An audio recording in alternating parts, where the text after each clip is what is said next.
Halo semua, perkenalkan nama saya Muhammad Alvin Wirdiansyah, seorang mahasiswa dari Prodi Ilmu Komunikasi di Universitas Singapura Bangsa Karawang. Pada kesempatan kali ini, saya mau membagi sebuah pengetahuan mengenai paradigma kritis. Kita akan membahas apa itu paradigma kritis, apa ciri-cirinya, metode dan contoh kasus yang menggunakan paradigma kritis dalam penelitiannya. Paradigma kritis atau critical paradigma adalah sebuah teori sosial yang mempunyai maksud dan implikasi praktis dan berpengaruh terhadap perubahan sosial. Paradigma ini tidak sekedar melakukan kritik terhadap ketidakadilan sistem yang dominan, yaitu sistem sosial kapitalisme, melainkan suatu paradigma untuk mengubah sistem dan struktur tersebut menjadi lebih adil.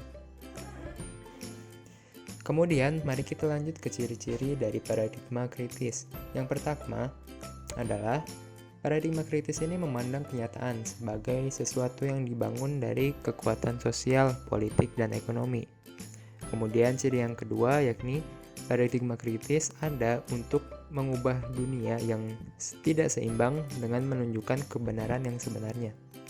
Kemudian ciri selanjutnya, paradigma kritis dalam penelitiannya menitik beratkan pada hubungan antara peneliti dengan objek yang ditelitinya.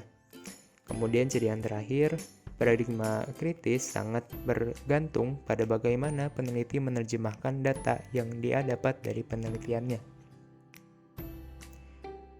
Selanjutnya kita akan membahas tentang metode penelitian apa yang digunakan dalam paradigma kritis ini.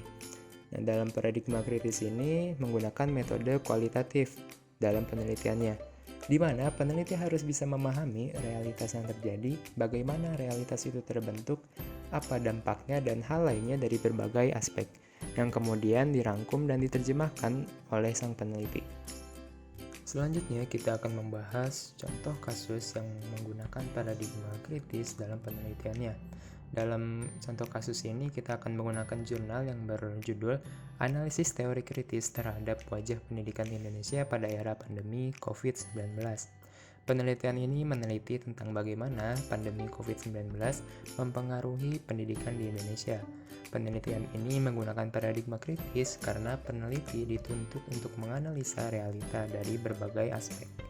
Penelitian ini juga menggunakan teori kritis untuk menganalisis dan mengkritik isu-isu yang sedang berlangsung di Indonesia. Dalam penelitian ini menyatakan bahwa pandemi COVID-19 yang tiba-tiba muncul banyak menyebabkan masalah di berbagai sektor, khususnya pendidikan, yang harus mengulangi mobilitasnya.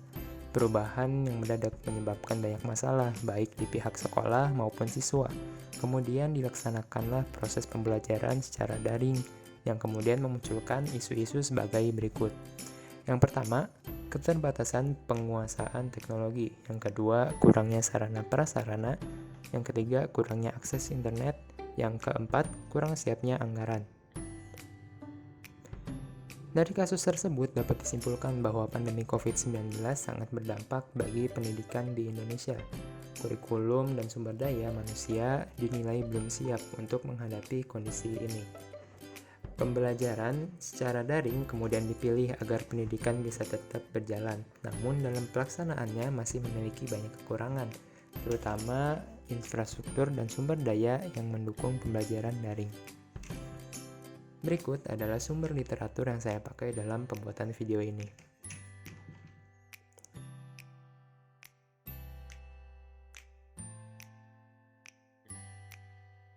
Sekian dan terima kasih.